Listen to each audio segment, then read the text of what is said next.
আমি Ruhul Amin station officer, fire service civil defence Magura. আমি এখানে এসে জানতে পেরেছি যে ছেলেটা রেলিং এর উপর হাঁটাহাঁটি করতেছিল, পা স্লিপ করে পানিতে পড়ে যায় এবং একটা মেয়ে দেখতে পেয়ে তার বাবা মাকে জানায়। জানানোর পরে ঘটনাস্থলে আসার পরে আমাদেরকে জানানো হয়। আমরা এখানে আসার পরে জানতে পারি যে বাচ্চাটা খেলাধুলা করতেছিল। তখন আমাদের বুঝতে পারছি যে আমাদের ডুবুরি টিম লাগবে। আমি দ্রুত আমাদের খুলনা ডিভিশন এবং ঢাকা ডিভিশনে যোগাযোগ করার পরে আমাদের নিকটবর্তী টিমটা ফরিদপুরে অবস্থান করতেছিল এবং সেখানে যোগাযোগ করে দ্রুত টিমটা আউট হয়েছে। অলরেডি তারা অন দা ওয়ে রাস্তায় আসতেছে। আসার পরে বাচ্চার নাম আমরা জানতে পারছি তানভীর, তার বাবার নাম আরজু। তার বাচ্চাটার আনুমানিক বয়স 5 থেকে 6 বছর বলেছেন। বাড়ি এখানে পান্ডুয়ালি ব্যাপারী পাড়া উল্লেখ করেছে। এখন একজন ভাষ্য দিয়েছেন যে এখানে নাকি রেলিং এর উপর দিয়ে সে হাঁটাহাঁটি করতেছিল, পা স্লিপ করে পড়ে গেছে পানিতে।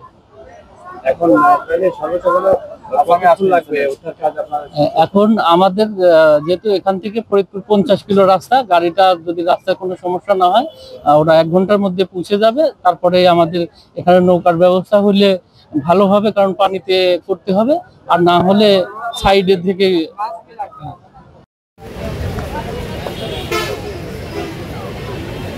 হ্যালো,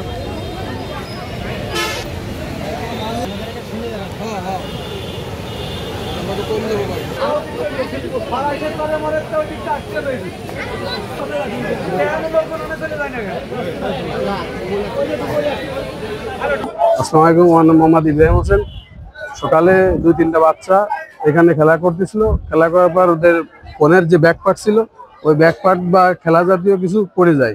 পড়ে যাওয়ার পর নদীর ওইদিকে একটু সরতে চলে যায়। পরে ওরা নিচে ওইটা নিতে যায়। যাওয়ার পরে আমাদের এক চাষি আছে এখানে, উনি আবার ওকে ধমক দিয়ে পাঠাইতেছে উপরে। পাঠানোর পর এখান থেকে ওরা রেলিং দিয়ে হাঁটতেছিল, ওইতে একাই ছিল আর আরেকজন বাচ্চা নিচেই ছিল। ওই হাঁটার পর পিছলে ওই সময় পড়ে যেয়ে নিখোঁজ হয়েছে, এখন পর্যন্ত পাওয়া যায়নি।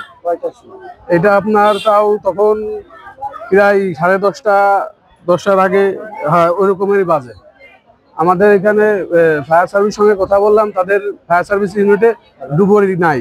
তাদের সঙ্গে কথা বললাম, তারা বললো যে আমাদের এখানে এই ইউনিটটা নাই, আমরা ফরিদপুরে জানাইছি। ফরিদপুর থেকে তারা রওনা দিছে দিয়া আপনার প্রায় 40-50 মিনিট লাগবে তারা আসতে। এখনো অলরেডি 40 মিনিট হয়ে গেছে, তাও এখনো ডুবুরি এসে পৌঁছায়নি।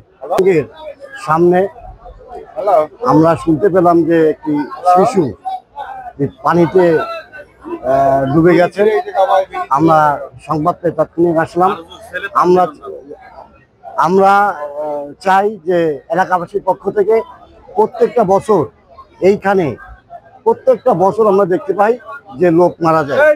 আমরা চাই যে প্রশাসনের বা কর্তৃপক্ষের পানি উন্নয়ন বোর্ডের মাধ্যমে একটি সুন্দর একটা ব্যবস্থা করে নিরাপত্তা বেষ্টনী করা, যাতে এই প্রত্যেক বছর যে প্রাণহানি হয় সেটা যাতে বন্ধ হয়।